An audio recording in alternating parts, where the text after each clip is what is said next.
Hi everyone, welcome to sleepy classes. Guys, आज हम discuss करेंगे डेली डोज में हिस्ट्री से रिलेटेड क्वेश्चंस। तो चलिए सेशन को स्टार्ट करते हैं।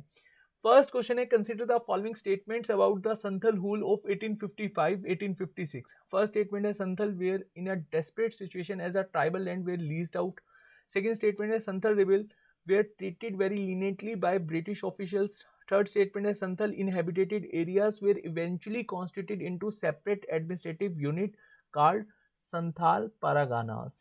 एंड फोर्थ स्टेटमेंट है यहाँ पर, Santhal rebellion was the only major rebellion in mid 19th century India. सभी स्टेटमेंट को ध्यान से देखिए, वीडियो को पॉज कीजिए, 5 सेकंड का टाइमर ऑन कीजिए एंड देन इस क्वेश्चन का सही आंसर मार्क कीजिए। उसके बाद हम डिटेल में इस क्वेश्चन को अच्छे से डिस्कस करेंगे। चलिए, होपफुली अभी तक आपने इसका सही आंसर मार्क किया होगा। इसका सही आंसर है डी। फर्स्ट स्टेटमेंट भी यहाँ पर सही है और थर्ड स्टेटमेंट भी यहाँ पर सही है। ठीक है जी। अगर आपने ईपीएफओ रैपिड रिवीजन में मेरे थर्ड एंड फोर्थ सेशन को देखा होगा, जिसमें मैंने सभी के सभी रिवॉर्ड्स डिस्कस किए थे, उसके बाद आपको इस क्वेश्चन को अटैम्प्ट करने में 5 सेकंड का टाइमर नहीं लगाना पड़ेगा। मतलब बहुत ईजिली आप इस क्वेश्चन को अटैम्प्ट कर देंगे। चलिए यहाँ पर हम समझते हैं। देखिए, समझने से पहले हम एक बार एरिया देख लेते हैं जहाँ पर ये रिवोल्ट हुआ था। ये यहाँ से लेकर जो यहाँ तक का एरिया है, और इस मैप में आप बहुत अच्छे से समझ पाएंगे संथल परगाना डिवीज़न। ठीक है जी। यहाँ मेनली ये रिवोल्ट हुआ था और इस रिवोल्ट के बाद एक एक्ट पास हुआ और इस एक्ट में ये डिवीज़न दे दिया गया था ब्रिटिशर्स के द्वारा। ठीक है जी। चलिए एक बार हम यहाँ पर अच्छे से समझ लेते हैं रिवोल्ट हुआ क्यों था। देखिए, 1793 में आपको याद होगा कॉर्नवालिस कोड आया। कॉर्नवालिस कोड आने के बाद परमानेंट सेटलमेंट लागू कर दिया गया, और परमानेंट सेटलमेंट में हमने देखा कि ब्रिटिश ईस्ट इंडिया कंपनी ने जो ज़मींदार हैं उनको प्रॉपर राइट्स दे दिए थे कि फार्मर्स पर आप अपना यहाँ पर राइट्स रखिए और टैक्स वसूली करके हमें दीजिए। ठीक है। अब देखिए, ये जो ज़मींदार थे इन्होंने यहाँ पर अपने राइट्स को गलत तरीके से यूज़ किया, और ये काफ़ी लॉयल भी थे ब्रिटिश ईस्ट इंडिया कंपनी के। तो ब्रिटिश ईस्ट इंडिया कंपनी ऐसा इनको कुछ कहती भी नहीं थी। ठीक है जी। पुलिस इनके हक में थी, सब कुछ इनके हक में था। ठीक है जी। मनी लेंडर्स, ज़मींदार, आप कुछ भी यहाँ पर कंसिडर कर सकते हैं। अब यहाँ पर ये फार्मर्स को एक्सप्लॉइट कैसे करते थे, एग्जाम्पल के थ्रू यहाँ पर हम समझते हैं। जमींदार फार्मर को लोन देते थे, मान लो लोन दिया 1000 रुपीज़ का। ठीक है जी। और बदले में यहाँ पर टैक्स लगा दिया, मतलब इंटरेस्ट रेट लगा दिया, टैक्स नहीं इंटरेस्ट रेट लगा दिया 500% के आसपास। अब यहाँ पर आप देख सकते हो कि प्रिंसिपल अमाउंट है 1000, इंटरेस्ट रेट है 500%। तो कितना ज़्यादा फार्मर्स को एक्सप्लॉइट करा जा रहा था। ये जो फार्मर्स थे, ये प्रिंसिपल अमाउंट तो कभी चुका ही नहीं पाते थे, ये इंटरेस्ट रेट देते देते ही रह जाते थे। ठीक है जी। और बदले में जो जमींदार थे वो फार्मर्स को बाउंडेड लेबर बना देते थे, मतलब बंधवा मजदूरी करवाते थे इनसे, और एक तरह से ये डेप्रिसिएशन में चले गए थे। ठीक है जी। और काफ़ी ज़्यादा मारा पीटा जाता था, बहुत बुरी हालत हो गई थी फार्मर्स की। अल्टीमेटली फार्मर्स यहाँ पर हद परेशान हो गए थे जमींदार और ब्रिटिश ईस्ट इंडिया कंपनी की पॉलिसीज थे। और जो संथल ट्राइबल पीपल हैं, ये बेसिकली इस एरिया में काफ़ी ज़्यादा रहते थे। अराउंड लाख के आसपास इनकी पॉपुलेशन थी। अब देखिए, यहाँ पर इनके एरिया को भी पूछ लिया जाता है, मैं आपको बता देता हूँ। पहले काफ़ी एरियाज़ में रहते थे, फिर ये जो राजमहल हिल्स हैं जो मैंने भी आपको बताया, वहाँ पर रहने लग गए थे। और इस एरिया को हम लोग एक डिवीज़न के तौर पे पढ़ते हैं, भगलपुर और राजमहल हिल्स के इन बिटवीन रहते थे ये संथल ट्राइबल पीपल। ठीक है जी। और इसको हम लोग क्या कहते हैं, दमन को। अब यहाँ पर जो संथल ट्राइबल पीपल हैं, ये एक तरह से समझ रहे थे कि ब्रिटिश ईस्ट इंडिया कंपनी की जो पॉलिसीज़ हैं और जो ज़मींदार हम पर एक्सप्लॉयटेशन कर रहे हैं, ये गलत है।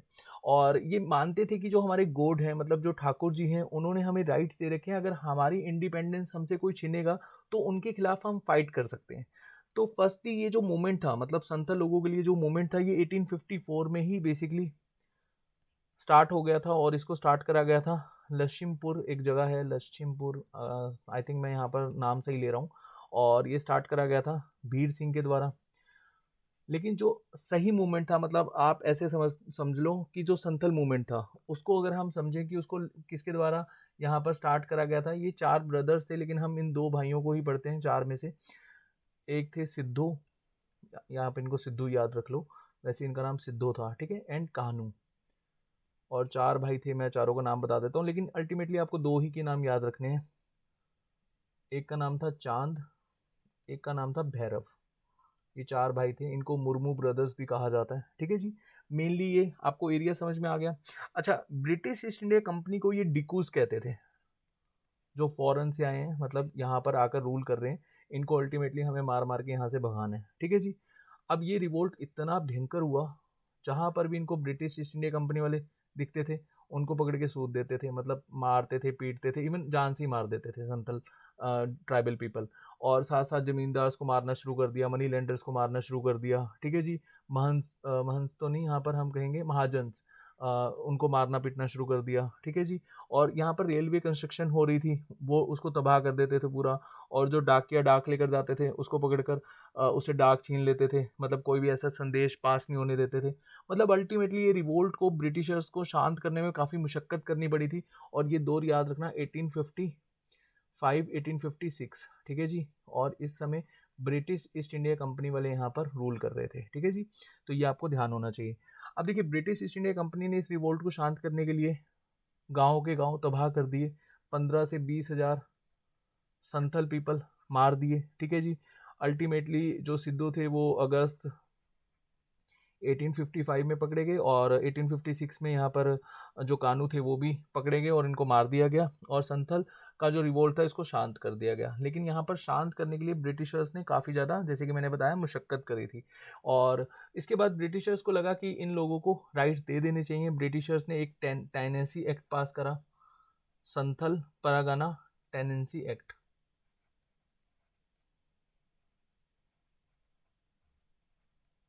और इस एक्ट में क्या था, ये क्वेश्चन ना आईएएस के आपके 2018 के पेपर में क्वेश्चन आया हुआ था, आई थिंक, ठीक है, देख लेना अगर आपके पास प्रीवियस ईयर पेपर होंगे। 2018 में ही आया था। क्वेश्चन क्या था कि जो संथल परगना टेनेंसी एक्ट है, ठीक है, ये बेसिकली क्यों पास करा गया था, इस तरह से क्वेश्चन था। मैं क्वेश्चन भूल रहा हूँ, बट क्वेश्चन इससे लेट था, ये मेरे को डेफिनेटली याद है, ठीक है जी। आपने याद रखना है कि इसमें जो लैंड है वो कोई फॉरेन से आकर या कोई बाहर से आकर ये एरिया में लैंड नहीं परचेज कर सकता। ये लैंड आपको याद रखना है, ये वाला जो एरिया है इसमें कोई लैंड यहाँ पर आकर परचेज नहीं कर सकता। इस एक्ट में बस इतना ऐसा ही था, ज़्यादा हम डिटेल में नहीं जाएंगे, फिर कभी मैं इससे रिलेटेड एक क्वेश्चन डिस्कस करवा दूंगा। अभी के लिए आप इतना समझ सकते हैं, ठीक है जी। और यहाँ पर एक्स्ट्रा इन्फॉर्मेशन है, एक बार इसको आप देख लेना जैसे ही मैं PDF शेयर करूँगा टेलीग्राम चैनल पर। नेक्स्ट क्वेश्चन है, which among the following event happened earliest. काफ़ी इंपॉर्टेंट क्वेश्चन है ये भी। अगर आपने सभी की सभी इवेंट्स को अच्छे से पढ़ा है तो उसके अकॉर्डिंगली आप यहाँ पर इसका सही आंसर मार्क कर पाएंगे। बट चलिए एक बार यहाँ पर देख लेते हैं। ए ऑप्शन है स्वामी दयानंद सरस्वती एस्टैब्लिश्ड RS मार्च। बी ऑप्शन है Dinabandhu Mitra wrote Neel Darpan. C Bankim Chandra Chattopadhyay wrote Anand Math. And D Satyendra Nath Tagore became the first Indian to succeed in the Indian civil service examination. अब आपको बताना है कि कौन सा इवेंट यहाँ पर सबसे अर्लीस्ट हुआ था। देखिए, बहुत ही इंपॉर्टेंट क्वेश्चन है, ऐसे क्वेश्चंस ना बहुत ज़्यादा पूछे जाते हैं, और डेफिनेटली ये क्वेश्चन में आपको कोई दिक्कत भी नहीं होगी। बट चलिए यहाँ पर हम थोड़ा थोड़ा डिस्कस करते हैं, और जो डिटेल में डिस्कस करने वाला वो हम करेंगे। जैसे हमें थोड़ा सा आर्य समाज के बारे में पढ़ना होगा। अगेन मॉडर्न हिस्ट्री मैंने काफ़ी अच्छे से डिस्कस की हुई है, और उसके लेक्चर्स अपलोडेड हैं, प्लेलिस्ट बनी हुई है मॉडर्न हिस्ट्री की, वो आप देखना। रैपिड रिवीजन की जो वीडियोस हैं वो भी मैं इस प्लेलिस्ट में ऐड ऑन कर दूंगा, जिसमें मैंने काफ़ी रिवोल्ट्स डिस्कस किए हैं, एक्ट डिस्कस किया है, तो वहाँ पर आपको कोई भी डाउट नहीं रहेगा, ठीक है जी। चलिए यहाँ पर देखते हैं। अब देखिए, स्वामी दयानंद सरस्वती जी के द्वारा आर्य समाज को लाया गया था 1775 में, सॉरी 1875 में, ठीक है। उसके बाद नील दर्पण जो एक बंगाली प्ले है, ये लिखा गया था दीनबंधु मित्रा के द्वारा 1858 में, या समटाइम्स 1859 भी आ जाता है, तो आप इसके इन बिटवीन ही लगा सकते हैं, ठीक है जी। उसके बाद बंकिम चंद्र चट्टोपाध्याय के द्वारा आनंद मठ को बेसिकली लिखा गया था, ये बंगाली फिक्शन है, जो सन्यासी रिबिलियन हुआ था उसके ऊपर लिखा गया था 1882 में।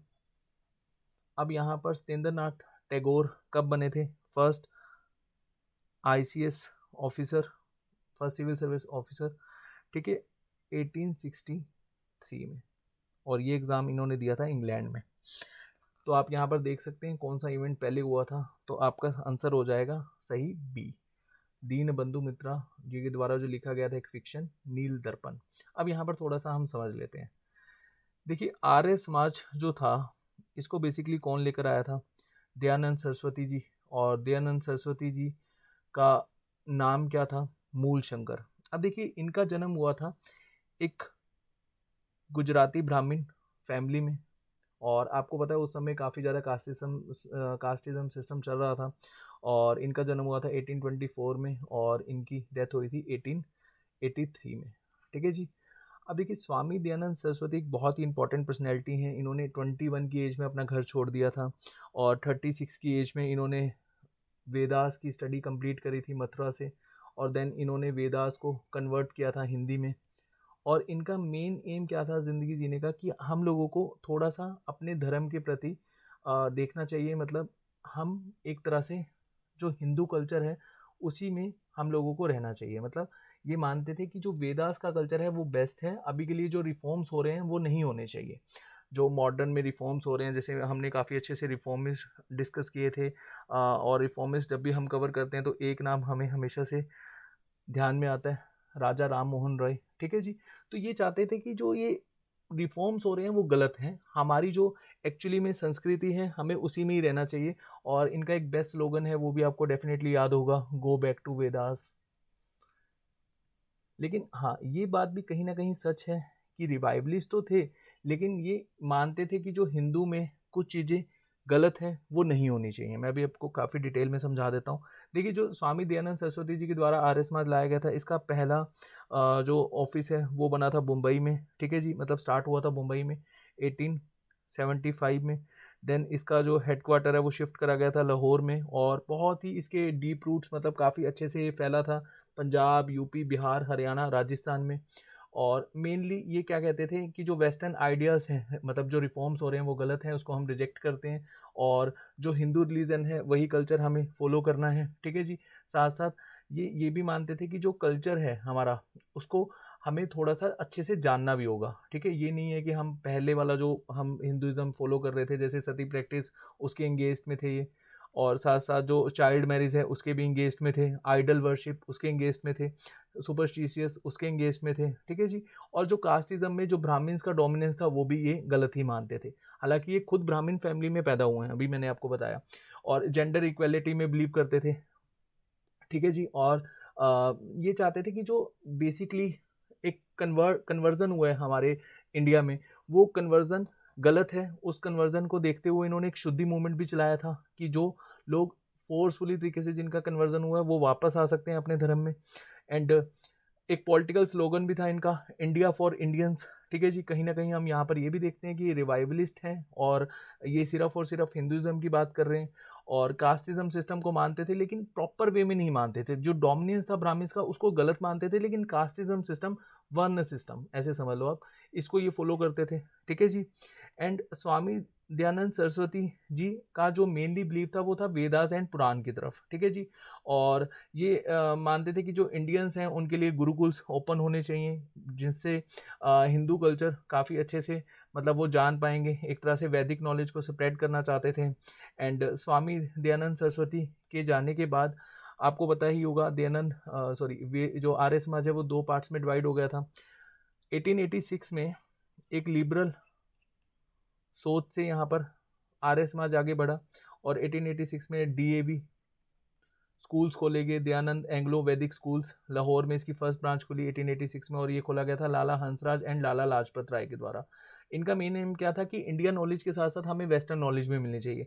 लेकिन एक फैक्शन जो था वो काफ़ी ऑर्थोडॉक्स था, वो चाहता था कि नहीं, बिल्कुल भी हमें यहाँ पर कॉम्प्रोमाइज़ नहीं करना चाहिए। जो सोच हमारी स्वामी जी की थी, मतलब स्वामी दयानंद सरस्वती जी की थी, वही सोच से हमें आगे बढ़ना चाहिए। और लाला मुंशी राम, ठीक है, ये नाम याद रखना, मैं दोबारा लिख देता हूँ। इन्होंने गुरुकुल ओपन किया था हरिद्वार में 1902 में। और ये क्या है, ऑर्थोडॉक्स फैक्शन है, और वो क्या था, लिबरल फैक्शन था। ठीक है जी। बाकी हमने काफ़ी डिटेल में कवर किए हैं, और इससे रिलेटेड बहुत सारे क्वेश्चंस पूछे जाते हैं। अब देखिए, दीन बंधु मित्रा ने जो नील दर्पण लिखा था, ये काफ़ी इंपॉर्टेंट है, जैसे कि मैंने आपको बताया। और ब्रिटिशर्स इंडिगो की खेती काफ़ी ज़्यादा हमसे करवा रहे थे 1856 से लेकर 1860 के, अगर इन बिटवीन अगर हम देखें। अब जो इंडिगो की खेती होती है ना, उसके लिए दो सिस्टम्स थे, एक था निजी सिस्टम और एक था रियोती सिस्टम। जो निजी सिस्टम था उसमें इंडिगो प्लांटर्स जो थे, जो बेसिकली यूरोपियन प्लांटर्स, वो या तो खुद खेती करते थे या वो एक लैंड को लीज पर बेसिकली दे देते थे और वहाँ पर इंडियन से खेती करवाते थे, और एक यहाँ पर फोर्सफुली तरीके से इंडियंस को कहते थे कि 25% आपको यहाँ पर इंडिगो की खेती करनी पड़ेगी, और यहाँ पर धमकाया जाता था या इनको लोन दे दिए जाते थे, और ये जो फार्मर्स थे लोन को रीपे नहीं कर पाते थे तो इनसे फोर्सफुली तरीके से इंडिगो की खेती करवाते थे। Indigo was exported from India to European textile markets, बहुत ज़्यादा उस समय काफ़ी ज़्यादा एक्सपोर्ट करी जा रही थी। एंड आपको पता ही है it was a natural blue die used for colouring clothes, जिसको आज की डेट में हम यूज़ भी करते हैं अपने घर में, उजाला, डेफिनेटली आपने सुना भी होगा। तो काफ़ी ज़्यादा यहाँ पर फोर्सफुली तरीके से फार्मर से इंडिगो की खेती करवाई जा रही थी, और इसी को देखते हुए एक यहाँ पर दीन बंधु जी ने प्ले लिखा था नील दर्पण 1858-59 में, और जो फार्मर्स की कंडीशन है वो सारी यहाँ पर बताई गई थी। ठीक है जी, डेट्स वाई इसको हम एक तरह से नील विद्रोह भी कहते हैं और ब्लू रिबिलियन भी कहते हैं इंडिगो रिवोल्ट को। ठीक है जी, और एक पर्सन का नाम यहाँ पर याद रखना, जब भी इंडिगो रिवोल्ट के बारे में हम पढ़ेंगे तो ये पर्सन का नाम भी आएगा, हरीश चंद्र मुखर्जी। इन्होंने काफ़ी अच्छे से कवर किया था और ये एडिटर थे हिंदू पेट्रियट पब्लिश रिपोर्ट। ठीक है, हिंदू एक न्यूज़पेपर के रिपोर्टर थे, इन्होंने काफ़ी अच्छे से रिपोर्ट पब्लिश करी थी इंडिगो फार्मर्स के जो हालात थे उस समय के। ठीक है जी, उसके बाद नेक्स्ट है अनंत मठ। अनंत मठ जैसे कि मैंने आपको बताया बंगाली फिक्शन है जिसको लिखा गया था बंकिम चंद्र चट्टोपाध्याय के द्वारा 1882 में, और ये सन्यासी रिबिलियन के बारे में सारा का सारा बताता है। एंड द फर्स्ट नहीं, हमारा जो नेशनल सॉन्ग है वो भी इसी में लिखा गया था, वंदे मातरम। ठीक है जी, फर्स्ट टाइम ऐसे आप यहाँ पर कंसिडर कर सकते हैं। And Satyendranath Tagore became the first Indian to qualify ICS exam in the year of 1863। और ये आईसीएस एग्जाम कहाँ पर हुआ था, एक क्वेश्चन पूछा जाता है कि सत्येंद्रनाथ टैगोर ने जब आईसीएस एग्जाम निकाला था तो एग्जाम कहाँ हुआ था, लंदन में। ठीक है जी, चलिए इंग्लैंड में। ठीक है, लंदन इंग्लैंड। चलिए नेक्स्ट क्वेश्चन डिस्कस करते हैं। Which one of the following statement about Jaipal Singh is not correct. अब यहाँ पर आपको बताना है कि जयपाल सिंह जी से कौन सी स्टेटमेंट सही नहीं है। इस ऑप्शन है हमारा, he was a member of the constituent assembly, B है he founded the Adivasi Mahasabha, and C है he was the capital of first Indian national cricket team, and D है he campaigned for a separate state. काफ़ी important question है और काफ़ी बार ये पूछा जा चुका है। 5 सेकंड का टाइमर ऑन कीजिए एंड देन इस क्वेश्चन का सही आंसर मार्क कीजिए। चलिए होपफुली अब तक आपने इसका सही आंसर मार्क किया होगा। इसका सही आंसर है C, he was the captain of first Indian national cricket team. ये गलत हो जाएगा, बाकी सभी के सभी सही हैं। अब यहाँ पर समझिए, देखिए 1946 में जयपाल सिंह मुंडा ये रांची झारखंड से बेसिकली ये बने थे कॉन्स्टिट्यूंट असेंबली के मेंबर, और उस समय ये बिहार का पार्ट था, और आपको पता है आज की डेट में रांची झारखंड में। ठीक है जी, जयपाल सिंह ने एस्टेब्लिश किया था आदिवासी महासभा 1938 में, और इनका अल्टीमेटली ऑब्जेक्टिव क्या था कि जो ट्राइबल पीपल हैं उनके लिए एक अलग से प्रोविंस होना चाहिए, मतलब बिहार से अलग होना चाहिए झारखंड। और ये हॉकी के प्लेयर भी थे 1928 में, ये एज अ कैप्टन भी रहे हैं हॉकी टीम के। ठीक है, क्रिकेट के नहीं, हॉकी टीम के रहे हैं। और 1928 में एक बार देख लेना, चेक कर लेना ओलंपिक कहाँ हुए थे। उस ओलंपिक में इन्होंने पार्टिसिपेट भी किया था। He became the first adivasi ever to lead an Indian team at the Olympic. And इनका जो मेनली कंपेन था वो यही था कि झारखंड से बिहार को अलग करवाया जाए, और 1950s में इन्होंने आदिवासी महासभा को काफ़ी अच्छे से इस्टेब्लिश किया, मतलब एक पॉलिटिकल पार्टी के रूप में झारखंड पार्टी काफ़ी अच्छे से इस्टेब्लिश हुई थी उस समय, और इनका एक ही एम था कि बिहार से झारखंड को अलग करवाना। ठीक है जी, और अल्टीमेटली इनके जो मेन कंसर्न है वो मैंने आपको बताई दी, वो आपको समझ में आ गए होंगे। He campaign for a separate state, he founded the Adivasi Mahasabha, and ये 1946 में कॉन्स्टिट्यूंट असेंबली के मेंबर भी बने थे। ठीक है जी, बाकी सभी स्टेटमेंट यहाँ पर सही हैं, सिर्फ सी स्टेटमेंट सही नहीं है। चलिए नेक्स्ट क्वेश्चन है, consider the following statement.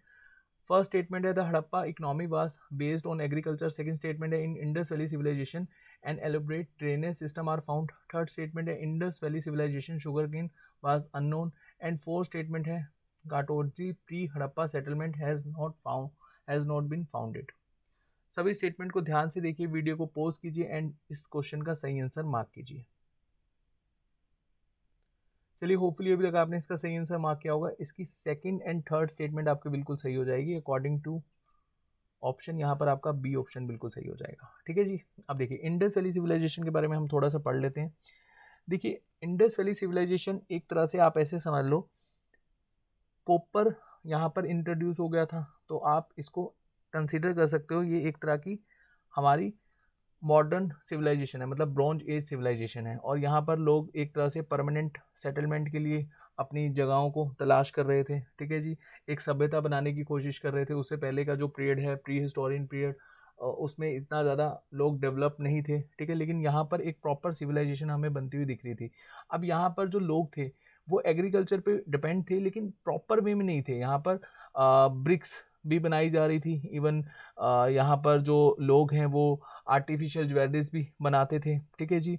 And साथ साथ यहाँ पर इकोनॉमिकली एक्टिविटी में अगर हम देखें तो पोट्री मेकिंग, ज्वेलरी मेकिंग, ये सब चीज़ें भी यहाँ पर देखी जाती थी, ठीक है जी। और इंडस वैली सिविलाइजेशन काफ़ी डेवलप सिविलाइजेशन थी, और ये यहाँ पर जो हमें ब्रिक्स मिली हैं वो इंटरलॉकिंग पैटर्न पे हमें ब्रिक्स मिली हैं। और मोहनजोदारो में आपको पता है ग्रेट बाथ, और काफ़ी जगह हमें fire altars and gold, silver, copper, bronze metals भी मिला है, लेकिन आयरन नहीं मिला था हमें, ठीक है जी। और आयरन हमें मिला था आयरन एज बोले तो वैदिक एज में, ठीक है जी। एंड वेट, जिस तरह से हम लोग आज की डेट में वेट कैलकुलेट करते हैं, मतलब तोलते हैं, उस समय ये चर्ट्स का यूज़ करते थे, मतलब रोक्स का यूज़ करते थे प्रॉपर वेट मेजरमेंट के लिए। और कुछ हमें यहाँ पर बाटर सिस्टम के सबूत भी मिले, काइंड ऑफ हमें कुछ सील्स मिली हैं, जिससे हमें पता लगता है कि ये मेसोपोटामियन सिविलाइजेशन के साथ जो ट्रेड करते थे वो बाटर सिस्टम के पॉइंट ऑफ व्यू से करते थे। एंड पशुपति भगवान को मानते हैं यहाँ के लोग, ठीक है जी। पशुपतिनाथ को आप एक तरह से शिवा भी कंसीडर कर सकते हो। अगर आपने वो पिक्चर देखी होगी तो उसके चारों ओर एनिमल बने हुए हैं, ठीक है जी, बफेलो, हॉर्स, एलिफेंट, लॉयन, ठीक है। इस तरह से यहाँ पर लोग एक तरह से रहते थे। और इस सिविलाइजेशन को हम एक तरह से कंसीडर करते हैं, इसका जो मेच्योर टाइम पीरियड था वो था 2600 BC से लेकर 750, ठीक है, 1750 BC, ये मेच्योर टाइम पीरियड है। मतलब यहाँ पर हमें इस टाइम पीरियड में सबसे ज़्यादा अवशेष मिले। वैसे आपको पता होगा हरियाणा में एक साइट है राखी राखी घाटी, और वहाँ पे हमें काफ़ी पुराने एक तरह से अवशेष मिले अराउंड 5000 BC, ठीक है। तो आप कह सकते हो यहाँ पर जो हड़प्पा सिविलाइजेशन थी, मतलब इंडस वैली सिविलाइजेशन थी, वो काफ़ी ज़्यादा एक तरह से सेपरेट थी। और इंडिया और पाकिस्तान में अराउंड 1500 साइट्स मिली हैं हमें। और अगर हम इसका प्रॉपर एक बार मैप कंसिडर करें कि कौन कौन से एरिया से कहाँ कहाँ तक हमें साइट मिली है, मंडा जो कि कश्मीर में है, और इधर से सूतंकंदेर ये गुजरात में है, ठीक है जी, इधर से आलमगीरपुर ये यूपी में है, और यहाँ पर जो साइट थी साउथ में वो है महाराष्ट्र में धायमाबाद। तो काफ़ी ज़्यादा डेवलप्ड साइट थी। और मेनली हमें साइट मिली है इंडस सिंधु रिवर के नियर अबाउट, और एक सरस्वती रिवर के नियर अबाउट, जिसको हम उस समय बोलते थे घाघरा हाकरा रिवर, ठीक है जी, घाघर हाकरा रिवर, ये सरस्वती रिवर का ओल्ड नेम है। चलिए आज का लास्ट क्वेश्चन है, वो among the following teachers were visited by Siddhartha Gautam in quest of knowledge before is enlightenment. First statement है यहाँ पर अलारा क्लामा, मतलब यहाँ पर एक तरह से आपको बताना है सिद्धार्थ गौतम बुद्ध जी के गुरु कौन थे। सेकंड है उद्राका रामापुत्रा, थर्ड है मखाली घोसला, एंड फोर्थ है निघंता नथापुता। बहुत ही ईजी क्वेश्चन है, इसके लिए तो 5 सेकंड का टाइमर ऑन करने की आपको ज़रूरत ही नहीं है, बहुत ईजिली आप इस क्वेश्चन को अटैम्प्ट कर पाएंगे। चलिए यहाँ पर इसमें अगर हम देखें तो डी ऑप्शन आपका बिल्कुल सही हो जाएगा, फर्स्ट एंड सेकंड। अब देखिए अलारा क्लामा एंड उद्राका रामापुत्रा को कई स्कॉलर्स मानते थे कि ये जैनिज़्म को फॉलो करते थे, ठीक है जी।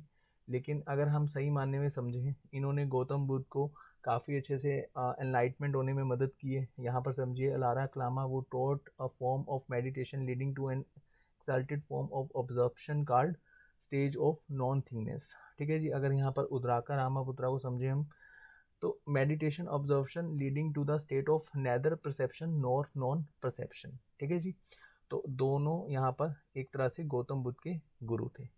चलिए थैंक यू सो मच, अपना ध्यान रखिए। 5 के 5 क्वेश्चन जो हमने डिस्कस किए हैं वो आपको समझ में आए होंगे। अगर इनकेस आपका कोई डाउट होगा प्लीज़ कमेंट सेक्शन में बताइएगा। जय हिंद।